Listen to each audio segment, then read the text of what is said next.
Welcome to my channel. I am Simran Sahani. तो all the class 10 students, I know आपके half yearly exams आ रहे हैं या आपके प्री बोर्ड्स भी आने वाले हो या मिड टर्म एग्जाम आने वाले हो, तो उसके लिए आज हम पढ़ने वाले हैं रिसोर्सेज एंड डेवलपमेंट के सबसे ज़्यादा इंपॉर्टेंट क्वेश्चन। एंड इसमें हमारा ऑलमोस्ट पूरा चैप्टर कवर हो रहा है। पूरे चैप्टर से जहाँ से क्वेश्चन बन के आपके एग्जाम में आ सकते हैं, we will get it covered in this one video. So let us start with the important question series of class 10 SST। ऐसे अगर आपको बाकी सभी चैप्टर्स के इंपॉर्टेंट क्वेश्चन चेक करने, हाफ ईयरली हो, प्री बोर्ड हो, मिड टर्म हो या बोर्ड एग्जाम ही क्यों ना हो, तो जाके डिस्क्रिप्शन बॉक्स से प्लेलिस्ट चेक कर लो। और अगर चैप्टर भी पढ़ने हैं बिल्कुल ही बेहतरीन तरीके से जल्दी, तो जाके आप डिस्क्रिप्शन बॉक्स चेक कर सकते हो। प्लेलिस्ट गिवन है जहां मैंने क्लास 10 के SST का पूरा सिलेबस भी पढ़ा दिया है। ठीक है, तो आज शुरू करते हैं रिसोर्सेज एंड डेवलपमेंट के इंपॉर्टेंट क्वेश्चन। पहला क्वेश्चन है, बताओ भैया रिसोर्स क्या होती है और उसका एग्जाम्पल दो। तो हर चीज़ हमारी इन्वायरमेंट में जो हमारी वांट्स को और हमारी नीड्स को सेटिस्फाई करती है उसको हम रिसोर्स कहते हैं। जैसे तुम्हें पानी पीना है, तुम्हें प्यास लगी है, तुम्हारे को पानी मिल जाए तो पानी एक रिसोर्स है। तुम्हें अपना मोबाइल फोन चार्ज करना है, तुम्हें बैटरी एंड हो गई है, चार्ज करना है, इलेक्ट्रिसिटी चाहिए तो इलेक्ट्रिसिटी एक रिसोर्स है। ठीक है, बट गाइज रिसोर्स हम उसी चीज़ को कहते हैं, कुछ कंडीशंस होते हैं। जैसे हर चीज़ पे हम कंडीशंस लगा देते हैं, वैसे ही रिसोर्स बनने की एक चीज़ को एक कंडीशन होती है, क्या कि वो जो रिसोर्स है हमारे पास टेक्नोलॉजिकली एक्सेसिबल होनी चाहिए। ऐसा ना हो कि उस रिसोर्स को एक्सेस करने की हमारे पास टेक्नोलॉजी ना हो, इकोनॉमिकली फीसेबल हो। ऐसा ना हो कि टेक्नोलॉजी यूज़ करके हमने रिसोर्स तो अपने लिए एक्सेस कर ली बट वो हमें बहुत महंगी पड़ जाए और कल्चर उसे एक्सेप्ट भी करो, यानी कि सोसाइटी उसे एक्सेप्ट करे, उसे हम कहते हैं रिसोर्स। और फॉर एग्जाम्पल लिख सकते हो आप कोल, वाटर, मिनरल, एक्सेट्रा एक्सेट्रा। ठीक है, इसी तरीके से गाइज मैंने आपको जो है चैप्टर भी इतनी डिटेल में एक्सप्लेन कर दिया है और जाके पढ़ सकते हो आप। तो नेक्स्ट क्वेश्चन है, classify resource on the basis of origin. Origin के बेसिस पे होते हैं biotic, abiotic. Next question, what are the abiotic resources. तो वो सब रिसोर्सेज जो नॉन लिविंग थिंग से कंप्राइज्ड होती है उन्हें कहते हैं हम abiotic resources. Next question, gives examples of abiotic resources, rock, metal. ठीक है, next question, give example of biotic resources, human being. जो लिविंग थिंग्स होती है वो biotic, human being, flora, fauna, fishes, life stock etcetera. Next question, what are the ways to classify resources. कैसे हम resources को classify कर सकते हैं ओरिजिन के बेसिस पे, बायोटिक, एबायोटिक। एग्जॉस्टिबिलिटी यानी कि क्या वो खत्म हो सकती है या नहीं, उसके बेसिस पे। उसमें आती है रेन्यूएबल, नॉन एबल। रेन्यूएबल जो खत्म नहीं होंगी हम उन्हें रिन्यू कर सकते हैं, और नॉन रेन्यूएबल जो अगर एक बार खत्म हो गई तो आप वापस नहीं लेकर आ सकते। जैसे कोल, पेट्रोलियम, भैया इतनी ज़्यादा स्कूटी अगर हम चलाएंगे, इतनी ज़्यादा पेट्रोल बाइक यूज़ करेंगे तो आगे चल के हमारे जो वो है ना बच्चे, वो नहीं चला पाएंगे। ठीक है, आप कहोगे इलेक्ट्रिक स्कूटी आ गई है, बट फिर भी गैस इलेक्ट्रिसिटी जनरेशन के लिए भी आज के समय पे इतनी सारे एरियाज में कोल ही यूज़ होता है। ठीक है, वाटर टेक्निक्स को हमें अपना बहुत ज़्यादा एडवांस करना पड़ेगा, तब जाके हम इलेक्ट्रिसिटी फिर वाटर से जनरेट करेंगे। बट वाटर भी आज के समय पर रिन्यूएबल रिसोर्स होते हुए भी नॉन रिन्यूएबल होने की कगार पे, क्योंकि हमारे वाटर टेबल भी डिप्लीट हो रहे हैं। तो इसलिए it is important for us कि हम अपने इन्वायरमेंट की रक्षा करें। ठीक है, next question, on the basis of ownership, individual, community, national, international, state of development पे, पोटेंशियल, डेवलप्ड एंड स्टॉप। अब ये इंपॉर्टेंट क्वेश्चन है कि ह्यूमन का रोल बताओ रिसोर्स डेवलपमेंट में। तो देखो हम भी बड़ा इंपॉर्टेंट रोल प्ले करते हैं रिसोर्स के। हम नहीं होंगे तो रिसोर्सेज बनाएंगे कैसे। पानी था एक बहुत दूर वाली रिवर में और तुम्हें अपने घर पे बैठी प्यास लग रही है, तो वो पाइपलाइन से तुम्हारे घर तक कौन लेकर आया, ह्यूमन बींग्स। नहीं तो ये टेक्नोलॉजी बनाई कि रिवर से पाइप से थ्रू जो है और टैंक्स बना देंगे, हर कॉलोनी में टैंक लगाओ, अगर वहाँ से लोगों के घरों में पानी आ जाएगा। ये वाटर टेबल में पानी तो तुम्हें अपने घर में बैठ के पानी चाहिए तो सबमर्सिबल लगा के खुदाई करके पानी तुम्हारे घर तक पहुंचा देंगे। ये टेक्नोलॉजी किसने बनाई, ये टेक्नोलॉजी तो हम ह्यूमंस ने बनाई है। तो इसलिए ह्यूमन बींग्स एक रिसोर्स को रिसोर्स बनाने में बहुत इंपॉर्टेंट रोल प्ले करते हैं। ठीक है, तो resources are functions of human activity. Resource human activities का ही तो फंक्शन है। ह्यूमन बींग्स क्या करते हैं, नेचर के साथ इंटरेक्ट करते हैं, रिवर तक जाएंगे, वाटर टेबल को देखेंगे, फिर टेक्नोलॉजी लेकर आएंगे, उसको यूज करके रिसोर्स को एक्सेसिबल बना देंगे। ठीक है, human being transfer material available in our environment into resource and use them. हम क्या करते हैं, उन चीज़ों को रिसोर्स बनाते हैं। For example, river is a natural endowment and it becomes a resource when it's water is use for irrigation और पावर प्रोडक्शन। जैसे रिवर रिसोर्स है। ठीक है, रिसोर्स कब बनती है, जब हम उस रिवर के वाटर को जो है कैनाल्स बना के इरिगेशन करते हैं अपनी फील्ड्स में, या फिर उस रिवर के वाटर से हम पावर बनाते हैं, डैम लगाते हैं और पावर प्रोडक्शन करते हैं।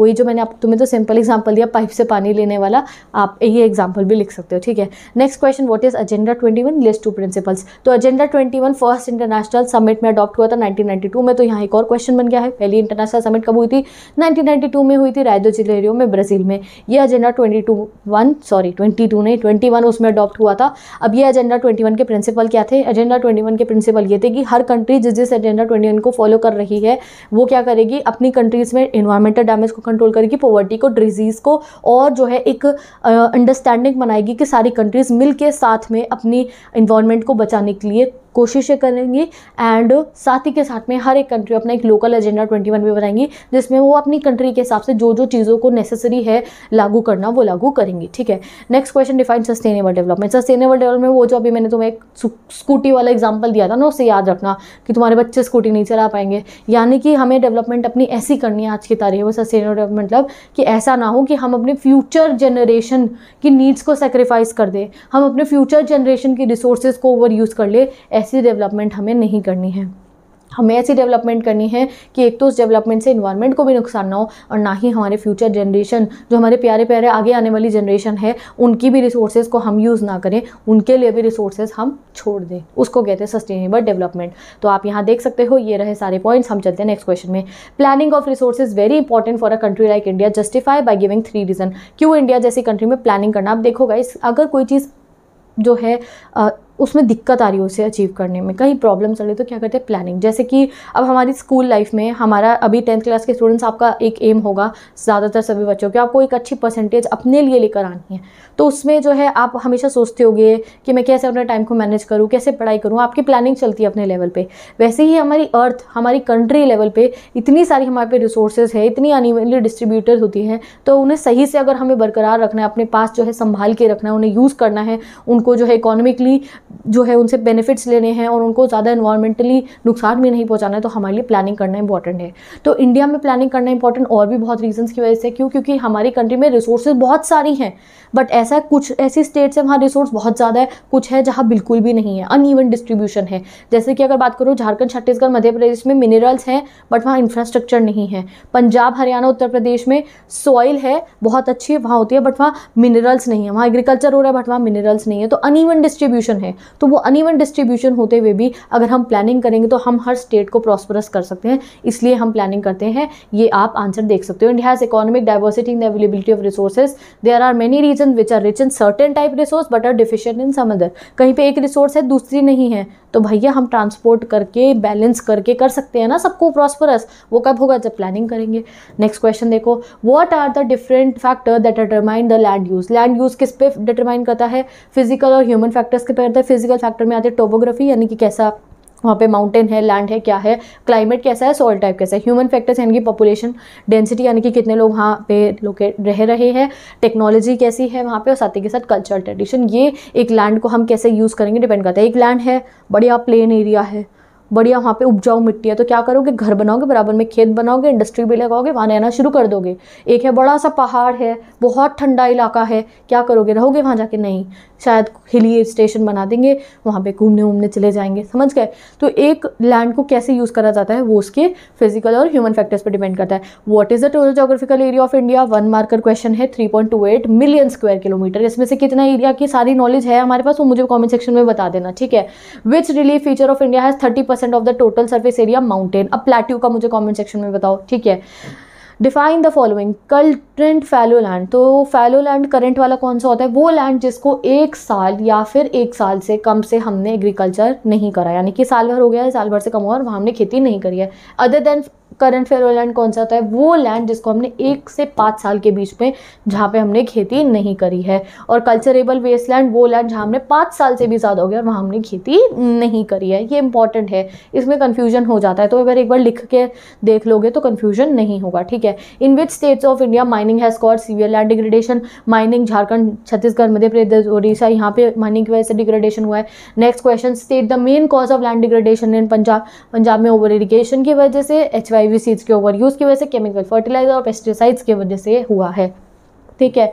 अगला 16 क्वेश्चन रिपीटेड है, अगले पे चलते हैं। Suggest some ways to solve the problem of land degradation. Land degradation कैसे सही कर सकते हैं? पेड़ लगाओ, शेल्टर बेल्ट्स बनाओ। शेल्टर बेल्ट्स यानी कि बहुत सारे पेड़ इकट्ठे लगा दो, फिर तेज़ हवा चलेगी या पानी आएगा तो उससे मिट्टी नहीं बहेगी और लैंड डिग्रेड नहीं होगा, ठीक है। प्रॉपर मैनेजमेंट करो वेस्ट लैंड का, और साथ ही के साथ में माइनिंग एक्टिविटीज़ को कंट्रोल करना चाहिए। ऐसा ना हो इतनी माइनिंग कर दे कि धरती को नुकसान होना शुरू हो जाए। वेस्ट जो ट्रीट करना चाहिए, इंडस्ट्रीज़ का जो वेस्ट है, ऐसे गर्म पानी हो गया, केमिकल्स हो गया, ऐसी लैंड पे फेंक देती है कई इंडस्ट्रीज, उससे हमारा बहुत ज़्यादा प्रॉब्लम हो जाती है लैंड को। तो ये सब हमें स्टेप्स लेने चाहिए। ABC गिवन है, आप कोई भी मेंशन कर सकते हो। Next question, explain any 3 factor responsible for soil formation. ये इंपॉर्टेंट क्वेश्चन है, आप इसको यहाँ देख लो। What are the factor that are responsible for soil formation. Okay, अगले क्वेश्चन पे चलते हैं गाइस हम। Question number 19, how are alluvial soil form. ठीक है, तो ये बहुत इंपॉर्टेंट क्वेश्चन है, इसलिए मैं जल्दी से आपको यहाँ ले आई हूँ। Alluvial soil,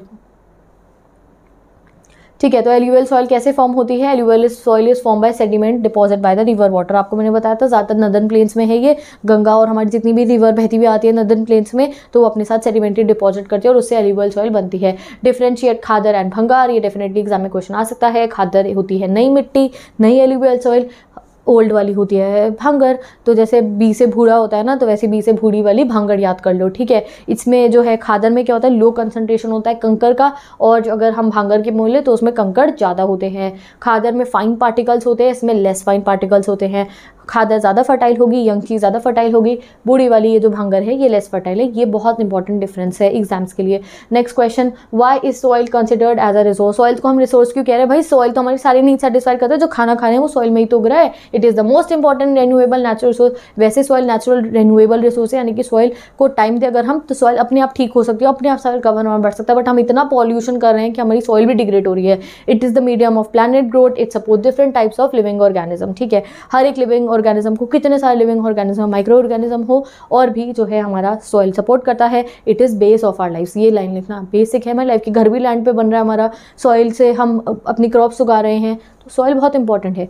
which type of soil is made up of lava flows, तो ब्लैक सॉइल बनती है। In which state black soil is formed? Maharashtra, Saurashtra, Malwa, Madhya Pradesh and Chhattisgarh. अब आपको एक बात बता रही हूँ, अगर आपने ये चैप्टर मेरी वीडियो से नहीं पढ़े, सोर्सेज एंड डेवलपमेंट से, तो I would like to tell you कि मैंने आपको चैप्टर में बहुत शॉर्ट टेक्निक्स और बहुत अमेजिंग टेक्निक्स बताई हैं, ये सारे के सारी सॉइल्स को लर्न करने के लिए। क्योंकि कई बार इस चैप्टर में सोर्सेज एंड डेवलपमेंट में यही प्रॉब्लम आती है कि ब्लैक सॉइल कहाँ मिल रही है, कैसे इसको जो है अच्छे तरीके से अपने दिमाग में बिठाया जाए। बहुत ईजिली जो है समझाया है एक तरीके से, कैसे आप इन चीज़ों को अपने दिमाग में फिट कर सकते हो, कौन सी सॉइल कहाँ पे है। तो अगर अभी तक आपने मेरे चैनल से चैप्टर नहीं पढ़ा है, तो आप एक बार जाके इन टॉपिक्स को पढ़ लो, जिससे आपको ये जो ऐसे ना सॉइल है ये सब जानने में आपको ऑटोमेटिकली जो है जब समझ जाओगे तो लर्न हो जाएंगी। ठीक है, तो आगे पढ़ते हैं। Next question number 23, which soil is ideal for growing cotton. Regar soil, यानी कि ब्लैक सॉइल को ही रेगर सॉइल कहते हैं। In which states over grazing is responsible for land degradation. Over grazing के लिए मध्य प्रदेश, राजस्थान, गुजरात और महाराष्ट्र। Laterite soil is found. Laterite soil कहाँ पे होती है? Karnataka, Kerala, Tamil Nadu, Madhya Pradesh,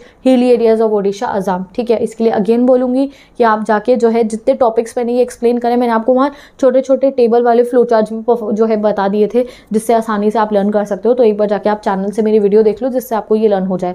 name the land with the deep channel that is unfit for cultivation, उसे बैड लैंड कह देते हैं। ठीक है, वो किसकी वजह से होता है? गली इरोजन की वजह से होता है। Which state has the largest area of black soil. Maharashtra के पास है, कॉटन उगती है इसमें।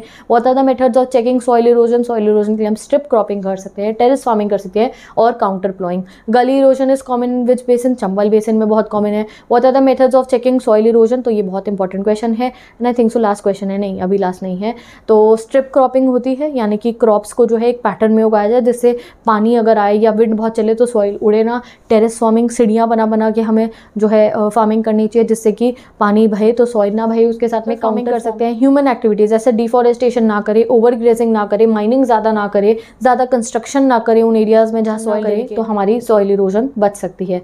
Next question, enumerate any 3 features of Regar soil. Regar soil black soil होती है, इसके 3 फीचर्स आपको बताने हैं। यहाँ पे सारे फीचर्स गिवन है।